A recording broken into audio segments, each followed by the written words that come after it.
Kembali bersama kami di Breaking News Kompas TV, saudara, terkait dengan sidang etik terhadap penabrak pengemudi ojol Afan Kurniawan, dan masih bergabung bersama kami pengamat kepolisian ISES Bambang Rukminto. Pak Bambang, kita lanjutkan tadi terkait dengan kemungkinan banding yang akan diajukan misalnya oleh Kompol Kosmas gitu ya. Ini kan berarti ada kemungkinan kemudian tidak jadi dipecat atau nanti ketika sudah selesai gitu kasusnya dia akan bertugas kembali menjadi polisi.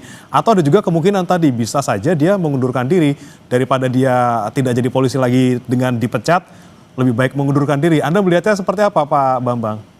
Ya, kemungkinan-kemungkinan itu memang bisa terjadi ya, karena kalau kita melihat beberapa kasus terkait dengan sidang kode etik profesi, sanksi berat PTDH itu ternyata juga bisa dianulir oleh Kapolri seperti itu kalau ada bukti-bukti baru seperti itu.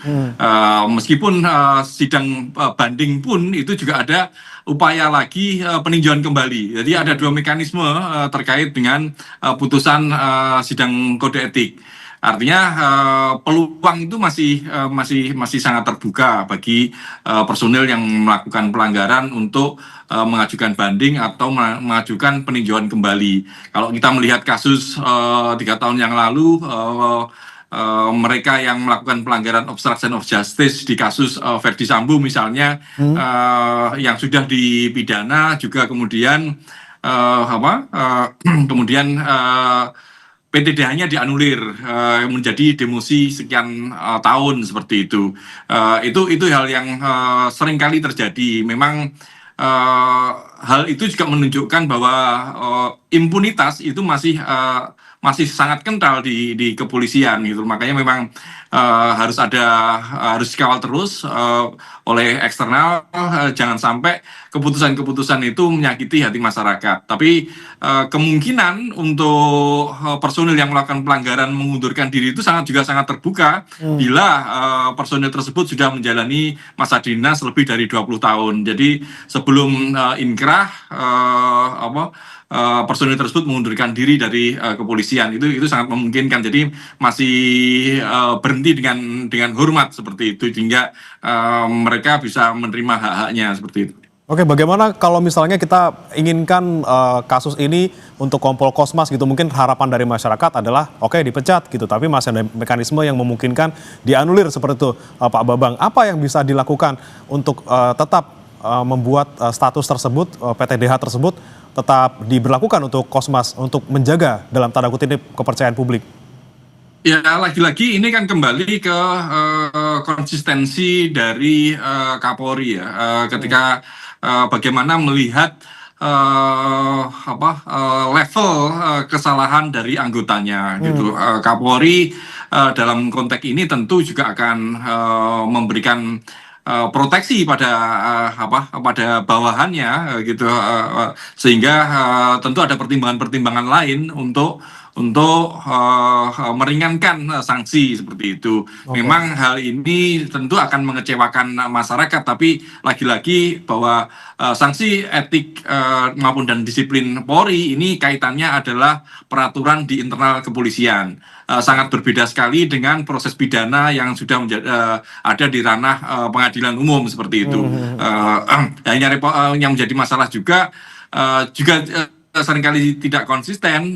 Kalau kita merujuk pada peraturan pemerintah 1 tahun 2003, mereka yang melakukan tindak pidana itu pun juga harus diberikan sanksi pemberhentian tidak hormat. Tapi faktanya kan tidak demikian. Makanya memang harus ada evaluasi terkait dengan proses sanksi etik dan disiplin di internal Polri seperti itu. Oke, baik, tergantung Pak Kapolri gitu ya, Pak Bambang ya. Kemudian kalau Anda melihat terkait proses sidang yang dilakukan kemarin oleh yang diikuti oleh Kompol Kosmas, kemudian hari ini oleh Bribka Rohmat, diikuti oleh Bribka Rohmat, Anda melihat ini kan tertutup gitu ya, dan ada komitmen dari Kapolri juga bahwa semuanya harus transparan juga akuntabel, tapi dijawabnya sudah ada kok dari eksternal, ada Kompolnas di sana, ada Kementerian HAM di sana, ada Komnas HAM di sana. Apakah cukup transparansi tersebut dilakukan dengan pihak eksternal datang tapi tidak dibuka secara publik sidangnya?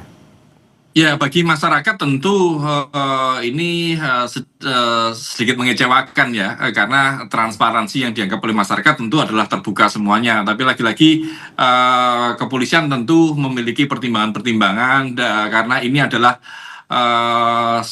kodang sidang kode etik ini adalah ranah internal ya, ranah organisasi yang memang sebenarnya adalah privat gitu loh, memang untuk internal mereka sendiri gitu loh. Bahwa yang bagi masyarakat yang lebih penting sebenarnya adalah sanksi apa yang diberikan kepada personel yang melakukan pelanggaran. Proses tentu bisa apa saja seperti itu, dan yang lebih penting adalah hasil terkait dengan sidang kode etik itu. Hmm. Yang lebih perlu dicermati oleh masyarakat itu adalah proses pidana di pengadilan umum. Ini yang seharusnya terbuka sehingga bisa melihat bagaimana jalannya sidang, bagaimana tindak pidana itu terjadi, sehingga bisa ditemukan rasa keadilan yang lebih lebih diterima oleh masyarakat seperti itu. Oke, tapi pertimbangannya apa sih sebenarnya Pak Bambang untuk melakukan sidang ini secara tertutup? Apakah misalnya ada sesuatu yang dikhawatirkan nanti jika terbuka di publik menimbulkan sesuatu atau seperti apa? Kalau misalnya ada kasus terkait dengan misalnya kekerasan seksual, mungkin kita bisa paham gitu ya Pak, ada istilah-istilah, kemudian ada detail-detail yang tidak perlu diketahui oleh publik gitu ya, tidak perlu diketahui bersama. Tapi ketika ini sudah ranahnya sudah ke masyarakat gitu, ada pengemudi ojol yang meninggal sudah menjadi sorotan luas. Apa yang kemudian menghambat ini tidak dibuka ke publik untuk sidangnya? Iya, saya melihat sidang apakah dibuka atau tidak dibuka ini adalah ranah dari internal kepolisian. Ketika dia tidak sidang ini tidak dibuka, pertimbangannya bisa jadi, ini asumsi saya ya, untuk melindungi privasi dari personil itu, gitu. Mungkin seperti itu. Tetapi sebenarnya ini pun juga tidak diperlukan kalau kita melihat bahwa ini adalah sudah menjadi sorotan masyarakat yang seharusnya terbuka. Hmm. Tidak ada alasan yang kuat sebenarnya untuk tidak membuka. Tetapi lagi-lagi bahwa ini adalah ranah internal di kepolisian. Mereka memiliki semacam semacam ya kode etik atau peraturan internal yang mungkin tidak diperlukan oleh masyarakat itu. Yang lebih penting bukan proses sidangnya itu, tapi bagi masyarakat adalah hasil dari sidang kode etik itu. Karena apapun kesalahannya, yang terdampak adalah masyarakat, warga gitu loh. Jadi Hmm. bukan prosesnya, karena proses ini bisa saja hanya sekedar formalitas atau prosedural seperti itu saja. Tapi yang lebih penting bagi masyarakat adalah hasil dari sidang kode etik itu gitu loh. Hmm. Sanksi apa yang diberikan, karena proses apapun kalau kemudian hasilnya mengecewakan masyarakat, tentu tidak bisa diterima gitu, apalagi tidak memenuhi rasa keadilan seperti itu. Ini karena kemarin kebetulan memang karena keputusannya adalah PTDH, jadi ya tidak masalah tertutup. Tapi kalau misalnya nanti jadi pertanyaan ketika tertutup, hasilnya ternyata tidak sesuai dengan harapan. Ini yang kemudian menjadi kekecewaan Jadi masyarakat pertanyaan gitu ya Pak masyarakat, Bambang betul, ya. betul. Nah, kita Betul. soroti dari dua orang yang mendapatkan kategori pelanggaran berat. Ini kan ada Kompol Kosmas dan juga ada Bribka Rohmat. Bribka Rohmat ini sebagai driver kendaraan rantis yang menabrak Afan Kurniawan. Tapi kalau Anda melihat Pak Bambang, ini kan sebenarnya yang pengemudinya adalah Bribka Rohmat. Ini Kompol Kosmas berada di kursi penumpang samping gitu ya. Ini kemudian Di kenapa dalam. ataupun pertimbangannya apa sih yang Anda cermati gitu? Kenapa juga orang yang hanya duduk di samping driver ini juga dikategorikan sebagai pelanggaran berat seperti itu? Ya, satu sisi Kompol Kosmas ini ada di dalam kendaraan. Ini dan yang paling memberatkan, Kompol Kosmas ini adalah atasan dari driver. Hmm. Artinya penanggung jawab dalam kendaraan itu adalah Kompol Kosmas. Kosmas. Bagi perintah untuk keluar dari barisan, untuk maju atau mundur atau bergerak itu di Kompol Kosmas. Makanya penanggung jawab paling berat adalah paling besar adalah Kompol Kosmas seperti itu. Kalau kita melihat uh, hubungan antara atasan dan bawahan, tentu driver ini siap perintah, siap dan gitu saja kepada apa yang sudah diperintahkan oleh Kompol Kosmas. Makanya kita lihat lagi nanti apa hasil sidang kode etik nanti, karena apakah lagi-lagi apakah ini nanti juga akan seperti di 2022 Barada Eliezer misalnya, sehingga bisa dibebaskan seperti itu. Kita akan lihat nanti apakah seperti itu hasilnya nanti. Oke, kalau kita lihat soal bagaimana hubungan antara Kompol Kosmas dan juga Bribka Rohmat, Kompol Kosmas sebagai atasan, kemudian Bribka Rohmat sebagai bawahan yang mungkin mengikuti saja perintah dari Kompol Kosmas. Anda melihat kalau misalnya hari ini sidang etik untuk Bribka Rohmat, apakah kemungkinan juga hukumannya akan sama, setara, PTDH seperti itu? Tentu ada pertimbangan-pertimbangan ya. Bribka Rahmat ini tetap saja dia adalah driver yang langsung menjadi pelaku dari penabrakan almarhum Afan seperti itu. Tentu ada pertimbangan. Sementara dia juga merupakan bawahan dari Kompol Kosmas. Saya melihat karena dia adalah bawahan, tentu ada upaya untuk meringankan, karena bagaimanapun juga dia berada dalam kondisi menjalankan perintah atasan seperti itu. Dan apalagi kalau kita melihat situasinya, tentu bagi yang berada di dalam sebuah aksi yang chaos, tentu ada panik dan sebagainya seperti itu. Tentu itu akan menjadi pertimbangan gitu. Saya melihat sanksi yang diberikan nanti tidak akan lebih tinggi daripada Kompol Kosmas. Bisa Berarti saja kemungkinan tidak PTDH nih Pak ya? Bagaimana? Berarti kemungkinan tidak akan PTDH mungkin? Kemungkinan tidak PTDH, tapi lagi-lagi kan juga harus melihat proses pidana nanti seperti itu. Apakah proses pidana ini juga akan memberikan sanksi berat dan terbukti mereka melakukan tindak pidana, itu tentu akan menjadi pertimbangan. Apalagi kalau kita sidang ini kan masih sidang pertama, ada banding, ada peninjauan kembali seperti itu.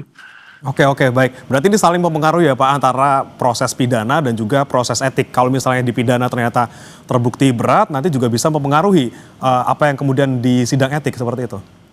Benar, bisa mempengaruhi. Makanya sidang proses pidana itu harus secara simultan ya dilakukan agar tidak saling sandra. Dan kalau tadi sudah saya sampaikan, kalau merujuk peraturan pemerintah 1 tahun 2003, mereka yang melakukan terkait dengan pemberhentian personil kepolisian, mereka yang melakukan tindak pidana itu dengan pertimbangan Kapolri layak untuk di PTDH seperti itu. Oke, baik. Kita cermati lagi soal Kompol Kosmas, pernyataan dia kemarin ketika sidang etik seperti itu. Dia bilang bahwa tidak berniat mencelakai, kemudian hanya mendapatkan ataupun hanya menjalankan perintah atasan seperti itu, lagi-lagi atasan dan juga bawahan. Anda melihat apakah kemudian yang disampaikan oleh Kompol Kosmas kemarin ini bisa menjadi salah satu poin yang dipertimbangkan saat nanti jika memang Kompol Kosmas ini akan banding seperti itu? Sangat memungkinkan ya, tetapi yang disampaikan oleh Kompol Kosmas ini adalah alibi-alibi beliau terkait dengan insiden tersebut. Kalau saya lebih mencermati terkait dengan pelaksanaan peraturan Kapolri 2 tahun 2022 tentang pengawasan melekat itu.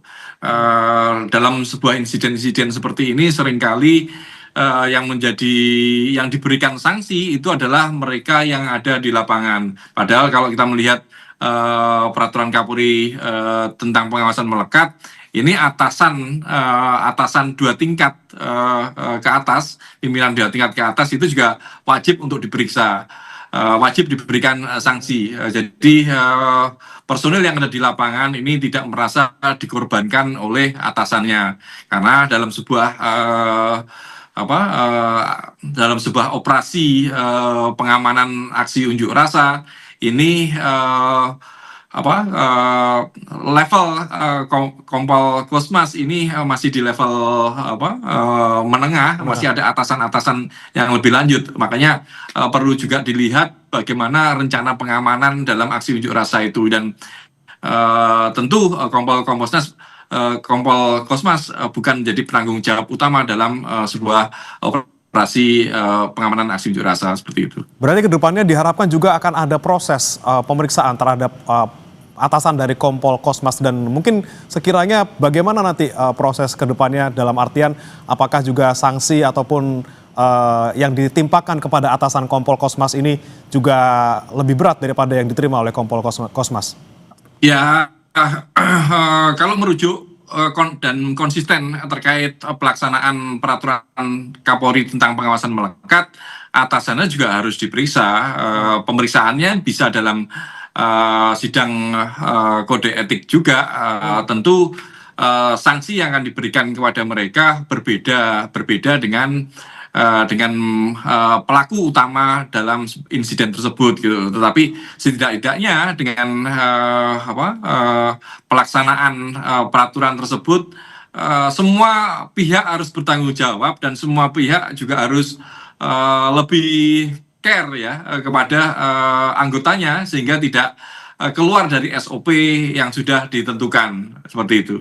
Oke, baik. Kita fokus juga lagi ke yang hari ini dilaksanakan, Pak Bambang, terkait sidang etik untuk Bribka Rohmat yang merupakan driver dari kendaraan taktis tersebut. Nah, apa yang kemudian harus didalami nih oleh majelis gitu ya, terkait dengan mungkin kronologi ataupun misalnya komunikasi yang berlangsung di antara para anggota di dalam mobil. Seperti apa yang harus didalami di dalam sidang ini?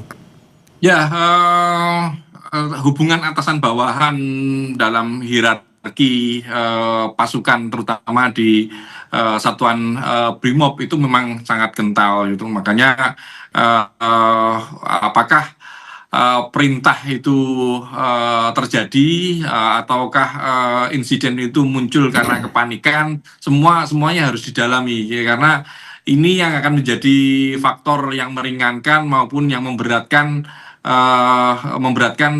yang berujung pada sanksi apa yang akan dipilih oleh sidang kode etik nanti, seperti itu. Makanya memang banyak hal yang harus didalami ya, siapa saja yang ada di dalam, terus kemudian peran mereka masing-masing apa, seperti itu. Kalau kita melihat yang sekarang Bribda Rahmat ini menjadi driver, artinya dia yang mengendalikan kendaraan taktis tersebut gitu loh. Tetapi kan ada saksi-saksi lain bagaimana yang terjadi di situ gitu loh. Apakah memang benar-benar siapa yang memulai atau memerintahkan kendaraan itu nyelonong sendiri dari barisan, terus kemudian alasan apa sehingga kendaraan itu bisa berjalan sendiri di depan, bukan dalam barisan pasukan yang lainnya, seperti itu juga harus didalami gitu. Oke, ini kan kita juga perlu melihat gitu ya Pak Bambang, apa yang mendasari kemudian kalau Anda melihat di video gitu ya, sempat melindas, berhenti, kemudian lanjut lagi gitu ya, bukannya turun atau bukannya harus turun dan mundur, tapi mereka lanjut naik. Ini bagaimana kemudian interaksi yang berlangsung di antara anggota-anggota ini. Tapi nanti kita akan bahas lagi, Pak Bambang, ada informasi terlebih dahulu terkait dengan Divisi Propam Polri yang memang hari ini melakukan sidang